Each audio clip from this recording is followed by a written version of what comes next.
Hi, welcome to Car Seats in the Kitchen with Jamie and Angry Baby. I'm here in Arkansas in my sister's kitchen. Obviously, it's the kitchen. It's blazing hot outside, so I'm going to be doing most of this inside where it's air conditioned. I will show you how this actually goes in a car, don't worry. And you'll notice there is a car seat on the kitchen cabinet. That's a no-no. Don't do it with a real baby and a car seat. He's plastic, so it's not the end of the world.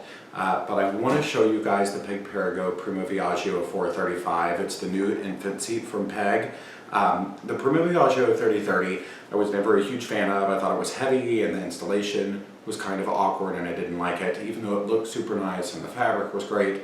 I wasn't sold on it completely as a car seat, at least in like my favorites. So when Peg Perego told me they were coming out with a new infant seat, I was like, please let them get it right. And they did. They put a lot of thought and effort and research into this seat. They fixed a lot of things that I didn't like about it. And they even came up with some things that I wasn't expecting. So I will show you how this works and show you in a car, okay? So let's just, for one, start with the base. Get Angry Baby off the kitchen cabinet so nobody calls Child Protection Services on me. This is the base of the Primo Viaggio 435.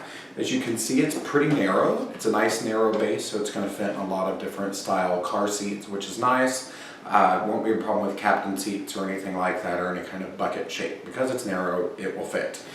And you will notice it has this anti-rebound bar. We'll put that up against me right now. If I were the seat back, and this is rear facing, this is going to help eliminate any kind of rotation if you were in a forward facing collision or a frontal collision. Really nice feature. It also has a level adjustment here. So if your kid is 4 to 11 pounds, 11 to 22 pounds, or 22 to 35 pounds, you adjust this angle accordingly. Make sure that little bubble is right where it should be to make sure your kid is at the proper angle in the seat. And installation wise, it does have latch. It has great little storage right here for your lower anchor attachments, right here. And if you aren't going to use the lower anchors to install, be it because your car is too old and doesn't have them, or depending on where you are putting it in your seat, if you aren't allowed to use those lower anchors, you're going to have to use a seat belt, which is why this sexy blue thing is so very nice. It's like a built-in lock-off on like steroids, basically. Instead of like a little blue strap that you slam down and you have to get into yoga positions and crawl in and press it really hard, you simply pull this up, okay? And you'll notice it all pops up, and you have this rubberized texture right here. So that blue is your belt path. So you're going to put your seatbelt through, lap and shoulder belt together, and then slam it down. And it locks it right into place. It's super easy. And I will show you how that works now.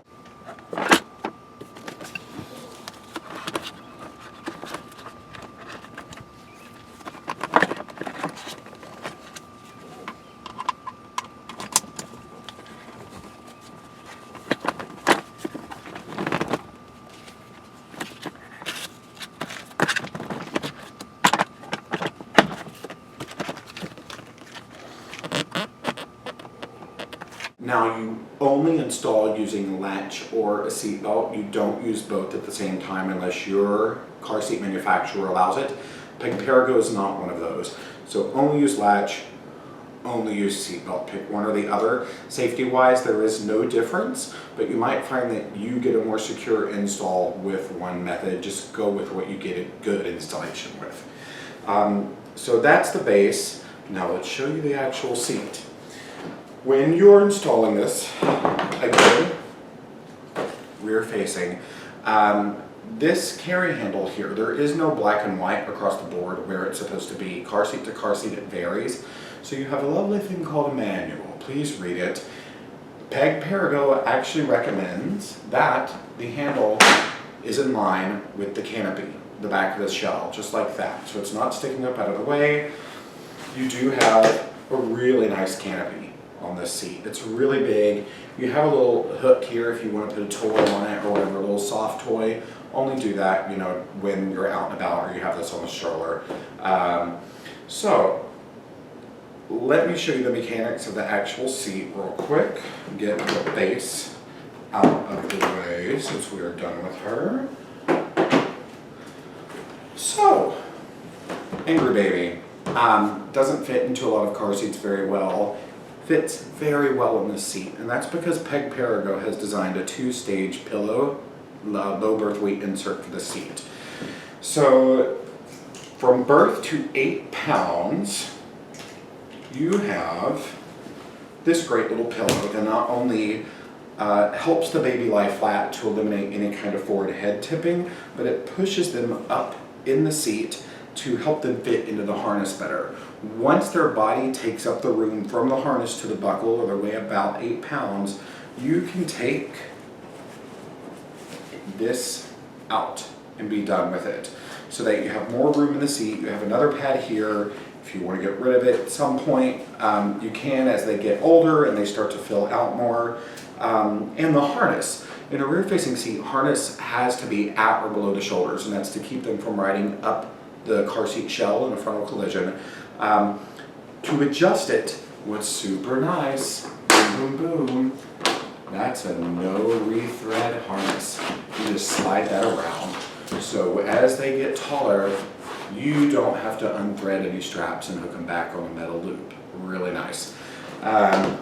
And while we're talking about growth, this seat is suitable from 4 pounds to 35 pounds or 32 inches. If they hit 35 pounds or 32 inches, you have to take them out. It's not a combined, it's if they hit one or the other. Now, in terms of length, legs can hang over. Like if Angry Baby had really long legs and they were hanging out here, that doesn't matter. Okay, legs can go over the side, kids are still comfortable, they can cross them, they'll put them over the edge, they'll put them up the side. It's really just about keeping their head down inside the shell. So if they haven't hit the weight, they haven't hit the height limit, how you know they're too tall for the seat is you come up here, this is the top of the car seat shell. Right here, you have until they hit an inch below the top of it. Okay, just an inch. That means they're too tall for this car seat. Okay, so it's really nice.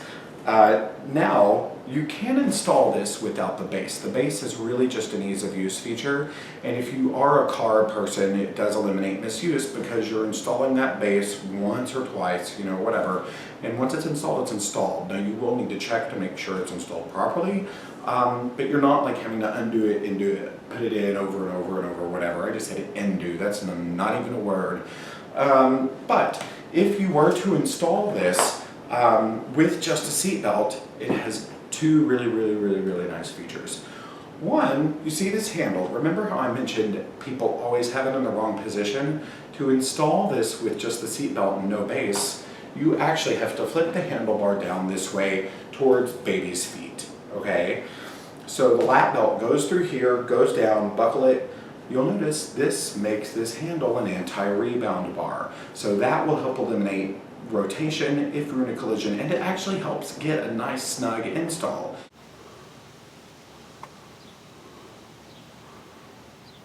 Now what it also has, you'll notice this big blue box here on the back.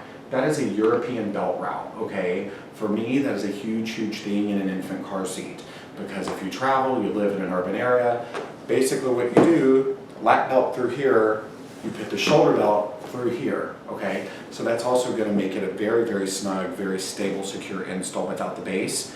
Now, my sister's minivan seatbelt will not fit around this whole seat, okay? And I know from a few people, their seatbelts aren't long enough to go all the way around. It doesn't really matter, because this really helps you get a very secure install, even if you can't use this bad boy on the back, okay? Really great. And speaking of great, those old Peg Perego seats were beastly heavy. This ain't so bad. It's not bad at all. It's a couple pounds lighter than the old seat, and even though you'd think like 2 pounds, who cares? Trust, there's a huge difference. And when I got my seat in the mail, I swear in the box, the packing material, this seat and the base, to me, felt about the same as the old Peg Perego seat by itself without the base. So that's saying a lot. Big fan of the Peg Perego 435. It is compatible with all current Peg Perego strollers that will hold an infant car seat, and hopefully other stroller manufacturers get those adapters out, because this car seat is going to be a really, really big contender in the market, okay? Mark my word. It's great, it installs well, it looks nice. It's not like some hideous piece of crap in your car. Super nice materials. It's made in Italy, you know, so if you don't want everything to be made in Asia,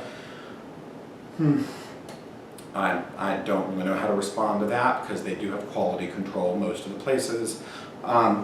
This is a great seat. It's really, really, really nice. The fabric feels really good. It installs well. It's got great installation features. It's got great safety technology built in. It has a great, great built-in lock-off. It's nice. So that is the Peg Perego Primo Viaggio 435. It's available now. Comes in a lot of very sexy colors. So check it out, won't you?